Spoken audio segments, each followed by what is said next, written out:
Okay. Assalamu alaikum. This is Dr. Nur Fatma. We are on the platform of Nutratrix. Uh, Today we will cover Stat 702, chapter number 2 of Finance, RCBD, Randomized Complete Block Design. हमने RC CRD already cover कर लिया है। I hope आप लोगों ने question solve किए हैं और करके उसके बाद ये वाला लेक्चर लेने आए हैं, so you get the idea कि हम बात क्या कर रहे हैं और आपको समझ आए। ठीक है, तो let's start this. This is आरसीबीडी।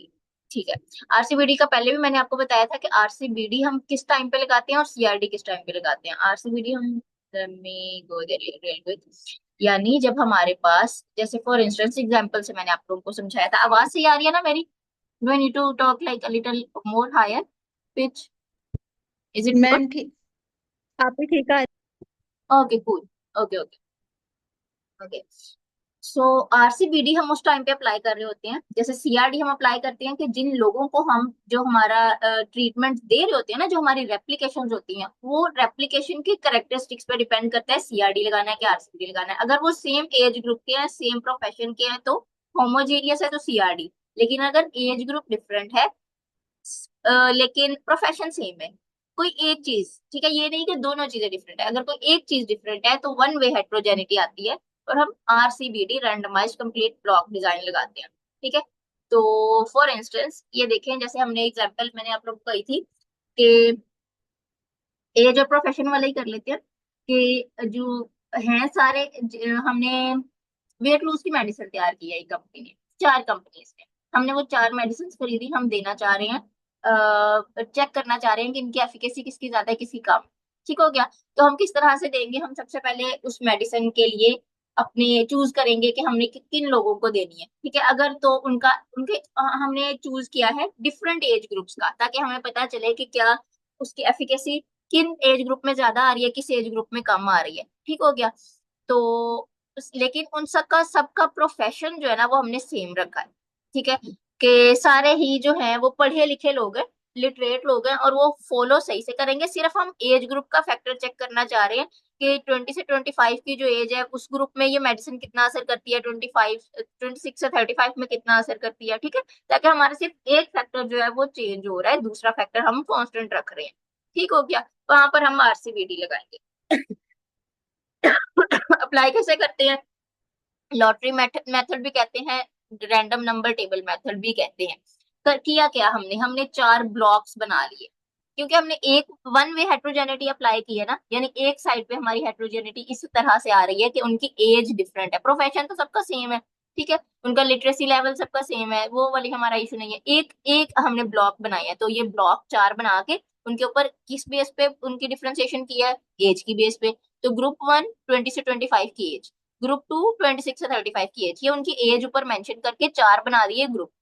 पहले हम क्या करते थे, जैसे कमेटी की पर्चियां डालते थे, पर्चियां निकालते थे, और आपको याद होगा कि यहाँ पर भी T4 लिखा हुआ था सीआरडी में और यहाँ पर भी T4 लिखा हुआ था सीआरडी में। रैंडमली निकाली, निकल आई दो दफा एक ही ब्लॉक के अंदर तो लिख दी। लेकिन यहाँ पर हम क्या करेंगे, इस एक ब्लॉक के लिए अलग से पर्चियां चार निकालेंगे, अगले ब्लॉक के लिए अलग से, अगले ब्लॉक के लिए अलग से। ठीक है, पहले हम टोटल 16 पर्चियां निकालते थे इकट्ठी, भला वो जहां मर्जी आ रहा है। लेकिन अभी हम चार जब पर्चियों पे T1 T2 T3 T4 लिखेंगे ना, तो वो सिर्फ इसके लिए निकालेंगे, यानी पहला जो भी निकला, चार ही पर्चियां हैं, जो भी निकलेगा ये इसके अंदर रेपिटेशन नहीं आएगी। T4 निकला पहली दफा, फिर दूसरी दफा बची तीन पर्चियां हैं, उसमें वन होगा, टू होगा, थ्री होगा, वो सारा कुछ निकल आया। फिर दोबारा से वही चार पर्चियां बंद करके फेंकी, अब यहाँ से वो निकलेगा। ठीक हो गया, अब रेपिटेशन नहीं आ सकती यहाँ पर, यहाँ पर इस तरह से आ सकती है, जैसे यहाँ T4 लिखा है, T1 यहाँ पर तो रेपिटेशन आ सकती है इस वाली लाइन में। लेकिन कॉलम के अंदर रेपिटेशन हमारे पास आरसीबीडी में नहीं आ सकती, क्योंकि हमने इसमें ब्लॉकिंग कर दिया, ब्लॉक कर दिया हमने, ये एक अलग से ग्रुप बना दिया और इस ग्रुप की पर्चियां ये अलग से निकाल ली हैं। चार पर्चियां डाली, चार पर्चियां निकालेंगे, उसमें कोई रिपीट नहीं होगी। राइट, ठीक है। अब इसके बाद आगे हम इसको क्या करेंगे, ये हमारे ब्लॉक बन गए हैं, ये हमने लिख दिए। ठीक है, उसके बाद हमने इन ब्लॉक्स को क्या करेंगे, उसका रिस्पॉन्स लिखना है, और उसकी ये सिर्फ ब्लॉकिंग की है और कुछ भी नहीं किया हुआ। T4 T1 T3 T2 ये लिखा ही है, पर्चियां निकाली है, बारी बारी लिख रहे हैं, पहले एक लाइन लिखी, दूसरी लाइन लिखी, ये पूरा टेबल लिख दिया यहाँ तक। ठीक है, अब यहाँ क्या करेंगे, रिस्पॉन्स रेट लेंगे। रिस्पॉन्स रेट आपको पता है, उसको दवाई खिलाने से पहले उसका वेट मेजर किया, वो लिख दिया, फिर वो जब दवाई खा के आया फिर उसका लिख दिया। अगर हमारा फसल की बात कर रहे हैं हम, तो पहले पैदावार कितनी थी, उसके बाद वो वाली खाद डाली जो चेक करना चाह रहे हैं, उसके बाद दोबारा से चेक किया। ठीक है, ये हमारा उसको माइनस करके हमारे पास रिस्पॉन्स रेट आ गया, जिससे हमें मतलब है, हमें इनिशियल और फाइनल वैल्यू से मतलब नहीं है। ठीक है, उसके बाद हम क्वेश्चन की तरफ आ जाते हैं, क्वेश्चन सॉल्व करते हैं। Following data represents the weight loss in KG by four different brands T1 2 3 4 in 16 subjects of overweight. ठीक है, अब भी वही हमने वही वेट लॉस के ब्रांड चार ले लिए हैं। वन और फोर जो है वो पुराने हैं, टू और थ्री जो है वो रिसेंटली डेवलप हमारे पास दवाइयों का ब्रांड है। तो हम देखना चाहते हैं, वो कह रहे हैं टेस्ट करें हाइपोथेसिस के मीन वेट रिडक्शन सबकी सेम है। ठीक है, यही हाइपोथेसिस हमने, इस हाइपोथेसिस को प्रूव करने का क्या मतलब है कि जितनी भी दवाइयां हैं वो, मतलब जो उनसे भी उसके ब्रांड्स हैं, वो सबकी एफिकेसी सेम है, इक्वल वेट रिडक्शन करेंगी, उनमें कोई डिफरेंस नहीं है। लेकिन हमें पता है कुछ पुरानी दवाइयां कुछ नई दवाइयां, तो कोई ना कोई डिफरेंस तो होगा ही। अब नई टेक्नोलॉजी के साथ कोई ना कोई तो फर्क आएगा ही। लेकिन we can not say that, we can just test that out and we will test that out. अभी हम देखते हैं किस तरह से हम उसे टेस्ट कर सकते हैं। ये डाटा हमें दिया हुआ होगा, क्या है, ब्लॉक वन, उसके ऊपर एज लिखी हुई है कि ये इतनी सी इतनी के एज के लोग हैं। ठीक है, ये एज उनकी वो कर दी उन्होंने। फिर नीचे यहाँ पर 1 2 3 4 1 2 3 4। ठीक है, क्योंकि ये एक ब्लॉक है, इसके अंदर ये चार ट्रीटमेंट है और इसके अंदर कोई भी रेपिटेशन नहीं हुई है। आपके पास क्वेश्चन आता है तो आपको नहीं पता होगा। I am sorry. In case उन्होंने मेंशन नहीं किया कि ये आरसीबीडी है, तो हाउ वुड यू नो कि ये आरसीबीडी है? बिकॉज यहाँ पर इस रो, जो कॉलम है, कॉलम के अंदर कोई भी रेपिटेशन नहीं होगी। ठीक है, लेकिन अगर हम रो के अंदर देखें तो maybe there is repetition, जैसे यहाँ पर T2 रिपीट हुआ हुआ है। ठीक है, ओके। आगे हम क्या करेंगे, टेस्ट द हाइपोथेसिस। चलिए सबसे पहले यही करते हैं, बाकी चीजें हम साथ साथ देख लेंगे। अच्छा, सोल्यूशन इसका ये देखो, इसके अंदर टेबल किस तरह से बनाना है, ये तो हमने वही वाला लिखा हुआ है ना, राइट, जो ऊपर लिखा हुआ था ये वही वाला है। Block T2 T4 same table draw किया हुआ है। ठीक है, you would just ignore, first of all we write the data in systemic form and found the treatments in blocks. ठीक है, ये तो सेम है, हमने इसको कुछ भी नहीं करना। ठीक है, हाँ सेम लिखा हुआ है। ठीक है, ये वाला टेबल आपने बनाना है वहां पे बैठ के पेपर के अंदर। ठीक है, इसमें क्या कर रहे हैं आप, ऑलरेडी ऊपर बने हुए हैं ब्लॉक्स। ठीक है, तो आप उन्हें नहीं छेड़ोगे। ठीक है, आप उनको सिर्फ यहाँ पर आप चेंजिंग कर सकते हो। यहाँ आप क्या लिखोगे, यहाँ पे ब्लॉक बना हुआ है ना, यहाँ जगह छोड़ के यहाँ पहले ट्रीटमेंट्स लिखोगे, T1 T2 T3 T4 तरतीब से। ठीक है, तो अब पहले आप क्या करते थे, उठाते थे एक कोई भी यहाँ से शुरू करते थे और उसको लिखना शुरू कर देते थे। T1 पकड़ते थे, जहां पर भी T1 आया ऐसे ऐसे देखते थे और वो लिख देते थे। अब क्योंकि यहाँ पर रेपिटेशन नहीं हो रही, तो यही वाले ऊपर नीचे हम कर सकते हैं एक ब्लॉक के। सबसे पहले T1 लिखा हुआ है तो T1 की वैल्यू लिख दी, T2 लिखा हुआ है तो T2 की वैल्यू लिख दी, T3 T4 उन सब की वैल्यू लिख दी यहाँ पर। ठीक है, फिर अब इसी तरह अगला ब्लॉक पकड़ लो, सिर्फ इनको ही ऊपर नीचे कर सकते हो आप, ब्लॉक तो वही रहेगा। ट्रीटमेंट्स लिखे हुए हैं ऑलरेडी, लेकिन ऊपर नीचे करके लिखे हुए हैं, इनको ऊपर नीचे करना है तरतीब में। पहले T1 लिखना है, फिर T2 लिखना है, फिर T3, फिर T4, 11 18 20 एंड 15, इस तरतीब में लिख देना है। इसी तरह यहाँ पर इसको इस तरतीब में लिख देना सिंपली। ठीक है, इसकी तरतीब देनी है सिर्फ ट्रीटमेंट्स की, एक साइड पे ऊपर ब्लॉकिंग वैसे ही है। अब मैं आप लोगों को एक मजे की बात बताऊं, पिछली दफा सीआरडी में जब हम कर रहे थे, क्या यही सीन होता था सीआरडी में? सीआरडी में ट्रीटमेंट्स कहाँ पे आते थे, ट्रीटमेंट्स ऊपर लिखे हुए होते थे और ट्रीटमेंट्स का सम नीचे आता था। यहाँ पर ऊपर ब्लॉक्स ऑलरेडी बना दिए गए हैं, ऊपर ब्लॉक्स लिखे हुए हैं, तो हमारे ट्रीटमेंट्स इस दफा ऊपर नहीं है। Let me show you real पे। देयर वी गो, ट्रीटमेंट्स ऊपर होते थे, उनका सम नीचे आता था, और फिर उससे नीचे हम उनका मीन लेते थे, राइट, और यहाँ पर ग्रैंड टोटल आ जाता था। बट नाउ इस तरह से है कि ब्लॉक्स ऊपर बने हुए हैं, ठीक है, और ट्रीटमेंट्स राइट साइड पे हमने लिखे हैं, और ट्रीटमेंट्स का सम आ रहा है इस साइड पे, राइट साइड पे ट्रीटमेंट्स का सम है, पहले डाउन साइड पे होता था ट्रीटमेंट्स का सम। ओके, ताकि जब आप क्वेश्चन सॉल्व करने लगो आप कंफ्यूज ना हो और आपको पता हो कि मैंने कौन सी टाइप का क्वेश्चन किस तरह से करना है, सीआरडी का कैसे करना है, आरसीबीडी का किस तरह से करना है। ठीक है, ताकि आप कंपेयर कर करके चलोगे तो आपके लिए याद रखना आसान होगा, वरना आप भूल जाओगे एंड पे जाके। अच्छा, यहाँ पे आ गए इसके टोटल, उसके बाद यहाँ पर ट्रीटमेंट के मीन आ गए, वरना हम इसके नीचे लिख रहे होते थे ट्रीटमेंट के मीन। मीन उसी तरह के तरीके से लेना है, जितनी टोटल वैल्यूज होगी, वैल्यूज ऐड करके टोटल नंबर ऑफ वैल्यूज पे डिवाइड करके ट्रीटमेंट के मीन आ गए। ठीक हो गया। अब एक टोटल इस साइड पर भी लगा हुआ है, ये ब्लॉक्स का टोटल लगा हुआ है हमारे पास, ब्लॉक्स का। लेकिन ये टोटल है जो ग्रैंड टोटल, ये हमने किया इनका ट्रीटमेंट्स का और ब्लॉक्स का, वो सेम है दोनों का ऑब्वियसली, क्योंकि वैल्यू सेम है, सिर्फ अरेंज डिफरेंटली की हुई है। ठीक हो गया। तो हमारे पास ये आ गया ग्रैंड टोटल। अब ग्रैंड मीन किस तरह से लेंगे, वही टोटल नंबर ऑफ वैल्यूज पे डिवाइड कर देंगे ग्रैंड टोटल को। ग्रैंड टोटल 212 था, 16 नंबर ऑफ हमारी वैल्यूज है, तो उससे डिवाइड किया, हमारे पास आ गया ग्रैंड मीन। उसके बाद हम लगाएंगे सॉरी, हम करेक्शन फैक्टर फाइंड करेंगे। करेक्शन फैक्टर उसी तरह से फाइंड करते हैं कि ग्रैंड टोटल का स्केयर लेके टोटल नंबर ऑफ वैल्यू से डिवाइड कर देते हैं। TSS same as we calculated in CRD. TSS total number of values जितनी भी आएंगी स्केयर करते जाएंगे कैलकुलेटर पकड़ के, और उसमें से करेक्शन फैक्टर को माइनस कर देंगे, हमारे पास टीएसएस आ जाएगा। ठीक है। फिर उसके बाद एसएसटी, एसएस ट्रीटमेंट किस तरह से निकालना है, अब देखो यहाँ एसएस ट्रीटमेंट हमने पीछे भी निकाला था उसी तरीके से। ये टेबल है, टेबल में से ये वाली वैल्यूज पकड़नी है, ट्रीटमेंट्स के साथ उनका स्केयर लेना है, 4 से डिवाइड करना है, करेक्शन फैक्टर में से माइनस करना है, एसएस ट्रीटमेंट आ गया। लेकिन now there is another value that we have calculated that we did not calculate in the CRD, SS block. And how do we calculate that, ये ब्लॉक्स का total है। लाइकवाइज वी यूज्ड ट्रीटमेंट्स के total and we calculated that out. इसी तरह से हम blocks के total पकड़ेंगे और एसएस ब्लॉक फाइंड कर लेंगे। ब्लॉक्स के टोटल को स्केयर किया, टोटल नंबर ऑफ वैल्यू से डिवाइड किया, सीएफ में से माइनस किया। अब ये आरसीबीडी में एक स्टेप एक्स्ट्रा है कि हमारा हमने दो चीजें कैलकुलेट की हैं, SS treatment, SS block. CRD में हम सिर्फ एक चीज कैलकुलेट करते थे, SS treatment. Okay, next step is the same, SSE. SSE error किस तरह से निकालना है, टोटल में से जितनी भी उसके अलावा टोटल की वैल्यूज है, ट्रीटमेंट भी है ब्लॉक भी है, सब कुछ माइनस करो, हमारे पास एसएसई कैलकुलेट हो गया।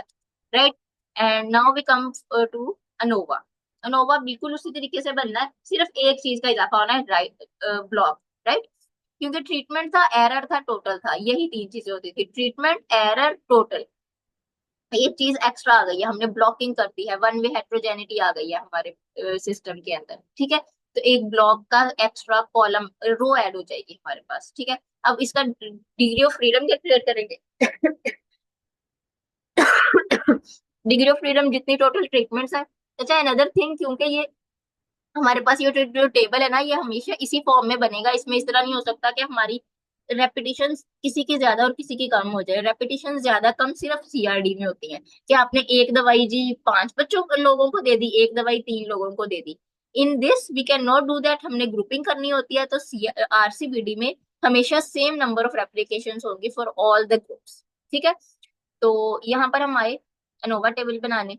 जितनी ट्रीटमेंट्स है, टोटल 4 ट्रीटमेंट थी, 1 माइनस किया 3, हमारे पास ट्रीटमेंट का डिग्री ऑफ फ्रीडम आ गया। इसी तरह ब्लॉक के लिए करेंगे, आर में से जितने हमारे ब्लॉक्स थे, ठीक है, 4 ऊपर ग्रुप्स बनाए थे ना, तो वो 4 हमारे हो गए ब्लॉक्स, उसे माइनस किया हमने, वो आ गया। उसके बाद हमारे पास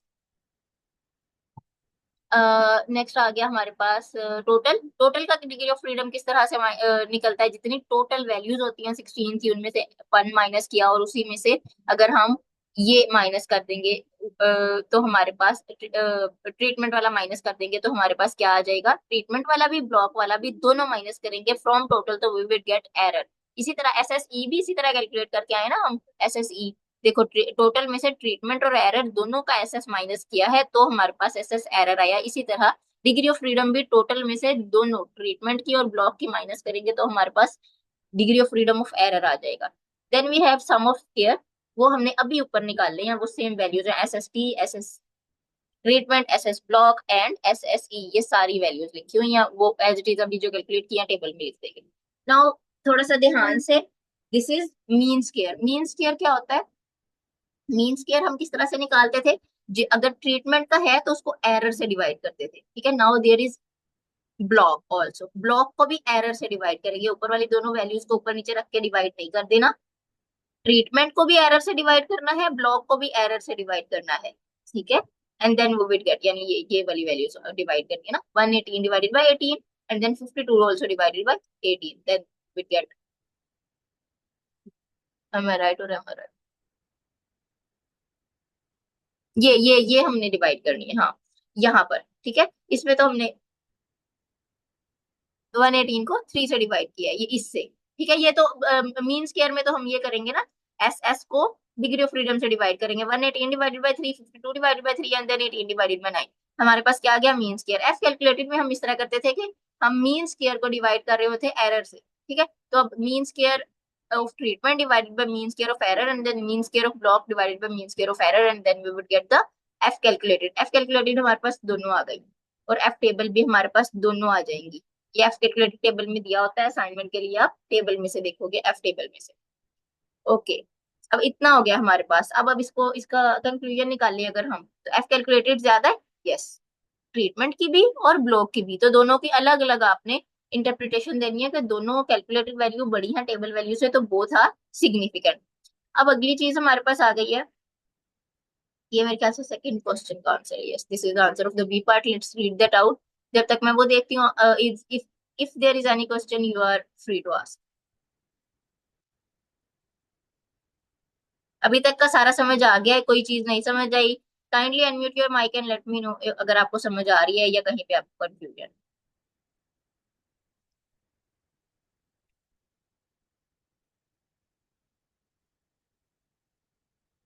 टाइप कर लो, अनम्यूट कर लो, घर वाले पास सो रहे हैं तो you can type, so I get an idea के समझ आ भी रही है कि बस सुन रहे हो। आ रही है, ओके कूल। आ, मेरे मुझे कल से सिर्फ एक बच्ची का काम आया है। अभी ये वाला मैंने ग्रुप में फसाद भी डाला, मैं छोड़ूंगी नहीं आप लोगों को, किसी ने मुझे काम करके नहीं भेजा, मुझे नहीं पता आप लोगों को समझ लग रही है या नहीं, कल वाला लेक्चर लिया है या नहीं, और उसका क्वेश्चन सॉल्व किया है कि नहीं किया। बहुत बहुत ज्यादा unprofessional behaviour, very disappoint as always. MS second. Okay, next हमारा क्वेश्चन है, calculate the coefficient of variation and interpret it. What does the coefficient of variation tell us? Coefficient of variation हमें बताता है कि हमने जो अभी मॉडल लगाया उसकी रिलायबिलिटी कितनी है, ठीक है। तो उसके लिए हमारे पास फॉर्मूला है, आई will just read that out real quick. उसी तरीके से MSE mean square of error divided by the grand mean, ये दोनों वैल्यूज हम ऊपर ऑलरेडी कैलकुलेट कर चुके हैं। इसका अंडर रूट लेंगे and then multiply by 100 and we get a value 10। और ये वही वैल्यूज है, जैसे ये लैब की रेंज है, अगर लेस देन 10 है तो एक्सेप्टेबल है, और अगर आपकी फील्ड के अंदर है तो 20% से कम है, 3 20% की रेंज है। उसके बाद नेक्स्ट क्वेश्चन हमारे पास आ गया, question find the relative relevancy of this design over CRD। ठीक है, CR, अच्छा देखो, CRD में ये वाला क्वेश्चन नहीं पूछा था, लेकिन अब देखो RCBD आ गया ना, तो ये उससे अगला चैप्टर है, एडवांस है। तो हम देखेंगे कि इस ये यूज करते हम या CRD यूज करते, कौन सा यूज करते तो बेहतर था इस डिजाइन के लिए, ठीक है। तो हम वो फाइंड आउट कर लेंगे।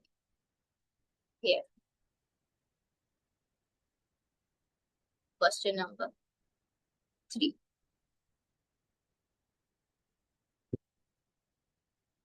Relative relevancy, relative efficiency of RCBD over CRD। अच्छा, इसके आगे हमारे पास लैटिन स्क्वायर आएगा, तो उसमें हम रिलेटिव एफिशिएंसी देखेंगे लैटिन स्क्वायर की over RCBD and over CRD both, ठीक है। अब रिलेटिव रेलिवेंसी हमारे पास उसका फॉर्मूला दिया हुआ है, R-1, R हमारी रेप्लीकेशन है, mean square of block, plus R T-1 mean square of error. ये बस फॉर्मूला आप लोगों ने याद करना है, R T-1 mean square of error. ठीक हो गया, ये रिलेटिव रेलिवेंसी का फॉर्मूला, सारी चीजें पुट आउट करेंगे, आंसर आ जाएगा। उस आंसर को देखना है, अगर RCBD और C अगर इक्वल टू 1 है तो दोनों इक्वली एफिशिएंट है।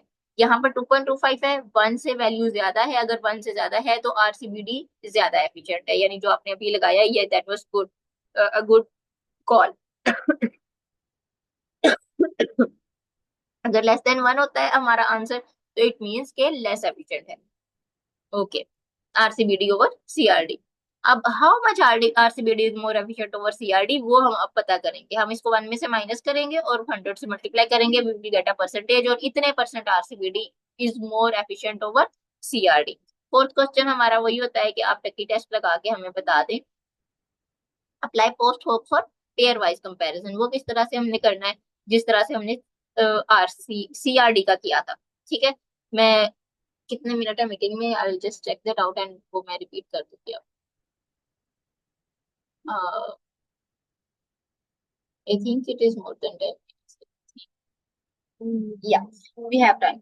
Okay, and then I will take questions, and then मैं क्वेश्चंस आप लोगों से भी पूछूंगी। आप लोगों ने 2 लेक्चर ले लिए फाइनल्स के, तो आप लोग को कितना ही समझ आया है, आई विल आस्क रैंडम। ठीक है, हमारे पास आ गया पोस्ट होक, अच्छे से सुनिएगा, इसी में से पूछ। ठीक है, पोस्ट होक हम किस तरह से अप्लाई करते हैं, 4 हमारे पास टेस्ट होते हैं, टेक्निक टेस्ट करते हैं आज हम सबसे पहले।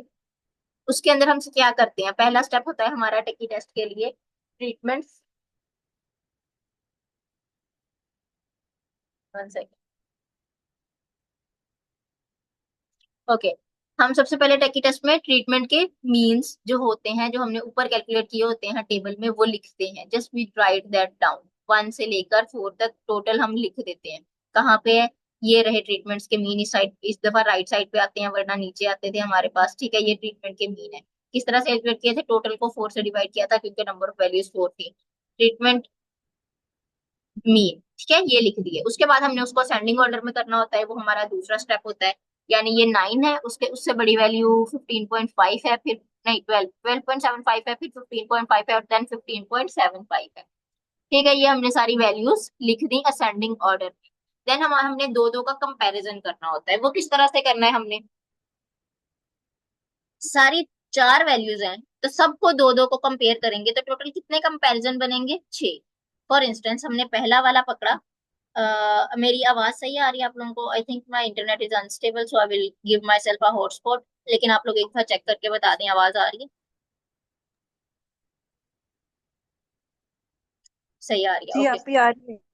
ओके, ओके, चेक कर लिया मैसेज। ओके, अब हमारे पास आ गया। दो दो के कंपैरिजन करेंगे। कहाँ से शुरू करेंगे? सबसे पहले हम T1 को देखेंगे। ठीक है, अच्छा, हम चाहते क्या है कि हम सबसे पहले बड़ी वैल्यू लिखें, उसका तीनों से कंपैरिजन करें, फिर उससे छोटी वैल्यू जो थी उसको लिखें, और उसका बाकी दो से कंपैरिजन करें, एंड देन द लास्ट। ठीक है, तो ये हमारे पास सबसे बड़ी वैल्यू। ठीक है, हमने असेंडिंग ऑर्डर में उसको किया है, तो उसका मकसद ही ये था कि ये सबसे बड़ी वैल्यू है T3। पहले T3 को सबसे कंपेयर करेंगे, यानी T3 को T1 से, T3 को T4 से, T3 को T2 से, तीनों से कंपेयर करेंगे। ये हमने इस तरह से लिख दिया। सबसे पहले लिखा T3 3 दफा, क्योंकि बाकी के 3 वैल्यूज हैं, उनसे कंपेयर होना है इसने। फिर कहाँ से शुरू किया? शुरू से शुरू किया, छोटी वैल्यू से। सबसे पहले सबसे बड़ी वैल्यू को सबसे छोटी वैल्यू से कंपेयर करना है, तो दिस इज द छोटी वैल्यू 9 T1। सबसे पहले T1 लिखा, फिर यहाँ पर क्या लिखा? T4, फिर यहाँ पर T2। That would be our comparison. पहला T3 का सबसे कंपेयर हो गया। अब T2 को पकड़ो, उसको सबसे पहले 2 दफा लिख दिया T2। ठीक है, अब पहले इससे कंपेयर करेंगे, फिर इससे, क्योंकि ये छोटी है वो बड़ी है। सबसे पहले बड़ी वैल्यू लिखनी है, उसके बाद जिनसे कंपेयर करना है वो छोटी पहले, और फिर उससे बड़ी। फिर लास्ट यही दो बचे हैं, तो T4 लिख दिया, और T1। बड़ी साइड पे और छोटी साइड पे। मकसद क्या है? जब हम इनको माइनस करेंगे, हमने इनका मीन डिफरेंस लेना है, तो हमारे पास नेगेटिव में वैल्यू ना आए। Then we have HSD। अच्छा, HSD वैल्यू किस तरह से निकालते हैं? इसका नीचे फॉर्मूला है। HSD value Q is equal to Q। Q table भी होता है, जैसे F टेबल T टेबल होता है, इसी तरह Q टेबल होता है। Q अल्फा, अल्फा 0.05 है। T और एरर का डिग्री ऑफ फ्रीडम। T कितना है हमारे पास? ट्रीटमेंट्स टोटल 4 हैं। एरर का डिग्री ऑफ फ्रीडम क्या है? 9। ऊपर टेबल में से, नोवा में से दिखाएंगे। फिर डिग्री ऑफ फ्री, अच्छा, ये डिग्री ऑफ फ्रीडम दिया है, ऐसे लिखना है। ठीक है, उसके बाद मीन स्क्वायर ऑफ एरर है, और हमारे पास mean square of error divided by 2 and 1 over R I and R J. R I और आर जे क्या है? आर इज रेपिटेशन किसकी? आई का मतलब है पहले वाले की, और आर जे का मतलब है दूसरा जो भी हमारा ट्रीटमेंट है उसकी रेपिटेशन। ठीक हो गया। इसकी रेपिटेशन भी 4 है, इसकी रेपिटेशन भी 4 है, क्योंकि ये आरसीबीडी है, तो इक्वली रेपिटेशन होगी 4 और 4। ये सारा वैल्यूज लिखेंगे और इसको सॉल्व करेंगे, एक आंसर आएगा। ये हमने किया सिर्फ इसके लिए, पहले कंपैरिजन के लिए। लेकिन दूसरे कंपैरिजन में भी डिफरेंस तो सिर्फ यहाँ पे ही आ रहा है, तो जब रेपिटेशन है ही सेम, तो इसका भी सेम आंसर आएगा, अगली कंपैरिजन का भी सेम आंसर आएगा। सीआरडी में होता था कि रेपिटेशन अगर एक में 5 है और एक में 4 रेपिटेशन है, कोई एक दवाई ज्यादा दफा दी है, लोगों ज्यादा लोगों को दी है, एक दवाई कम लोगों को दी है, रेपिटेशन डिफरेंट है, तो यहाँ पर 4 होता था, यहाँ पर 3 होता था। ठीक है, तो हमें बार बार ये वाला स्टेप सॉल्व करना पड़ता था। लेकिन आरसीबीडी में सेम नंबर ऑफ हमारे पास रेपिटेशन रहती है ट्रीटमेंट्स की, तो हमें बार बार ये स्टेप सॉल्व नहीं करना पड़ता। जो एक आंसर आता है वही हम यहाँ पर लिख देते हैं। ठीक है, फिर उसको अब हम ये वाला ग्रेटर एंड स्मॉलर देन का साइन पुट करते जाएंगे। अगर ये वैल्यू बड़ी है तो यहाँ पर ग्रेटर देन का साइन आएगा, और इसका रिजल्ट क्या आ जाएगा? सिग्निफिकेंट। यानी जो डिफरेंस है हमारे मीन्स का, वो HSD वैल्यू से ज्यादा अगर आ जाता है, तो हमारा रिजल्ट सिग्निफिकेंट है। ठीक हो गया। रिजल्ट सिग्निफिकेंट का मतलब है कि हमारी T3 जो है वो ज्यादा एफिशिएंट है ओवर T1, राइट। फिर T3 जो है हमारी, वो T4 से लेस सिग्निफिकेंट है। ठीक है, उसका इतना ज्यादा एफिशिएंट नहीं है वो वाली दवाई हमारी। फिर T3 जो हमारी है, वो T2 से अगर हम कंपेयर करें, तो वो भी कम एफिशिएंट है, T2 ज्यादा एफिशिएंट है। ठीक हो गया। इसी तरह से हम ये सारे स्मॉलर देन ग्रेटर देन के साइन लगाते जाएंगे। वर्ड्स में हमने इसको इंटरप्रेट नहीं करना होता, यहीं पे हम अपना क्वेश्चन खत्म कर देते हैं, कि हम उसको लिख देते हैं कि इसका इतना इतना हमारे पास जो है ना ये सिग्निफिकेंट है और ये नॉन सिग्निफिकेंट है, ग्रेटर देन और स्मॉलर देन का साइन बनाते हैं। अगर पोस्ट होक के टक्की में कोई बात समझ नहीं आई वो भी पूछ सकते हैं, पीछे से कोई चीज अगर नहीं समझ आती और आई अभी तक, तो you can ask.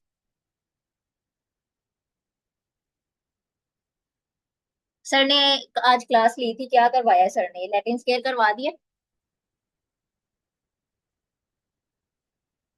Assignment question में एक HSD वैल्यू डिफरेंस का इक्वल आया है, उसको कैसे इंटरप्रेट करें?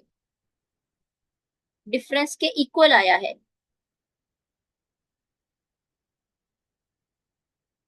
आपने मुझे सेंड कर दिया है डायरेक्ट? नहीं। ओके, ठीक है, मैं उसे चेक करूंगी और मैं आपको उसका आंसर कर दूंगी, ठीक है। और इसके अलावा कोई क्वेश्चन हो आप लोगों का? और मुझे, यू हैव 24 आवर्स, मुझे कल इस टाइम तक आपके दो क्वेश्चन सॉल्व चाहिए, एक CRD का और एक RCBD। नहीं तो अगला फाइनेंस का सिलेबस आप लोगों ने खुद ही कर,